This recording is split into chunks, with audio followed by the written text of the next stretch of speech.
While the veracity of the hadiths is still debated and argued over, there are remarkably accounts of Muhammad's existence from non-Muslim sources.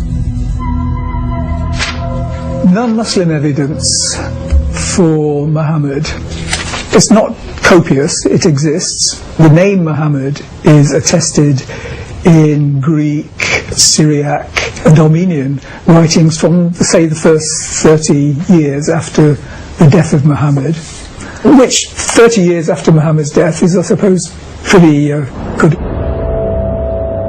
The Armenian historian Sibius wrote about Muhammad just 24 years after his death. The particular interest here is that for the first time in Armenian, someone talks about Muhammad and mentions him by name and says a little bit about what he did. Sibius himself was talking about the events around the year 630, which was before Muhammad had actually died. Sibius gives a surprisingly accurate account of Muhammad's background and teachings. Translating from the Armenian. At that time, a certain man whose name was Mahmet, which is the usual name for Muhammad in Armenian, a merchant, as if by the command of God, appeared to them as a preacher. Now, Muhammad gave them laws, namely, not to eat carrion, not to drink wine, not to speak falsehood, and not to engage in fornication.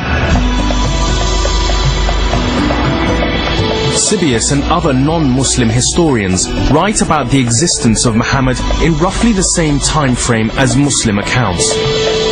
Together with the hadiths and the Quran, we have a large body of detailed facts about the life of Muhammad. We know he was born into the tribe that ruled the town of Mecca, the Quraysh, and that his family was poor. His father had died before he was born and left his mother Amina little to live on. When he was just a few months old, she handed him over to a Bedouin tribe living on the outskirts of the town, a tradition among the Arabs of the time.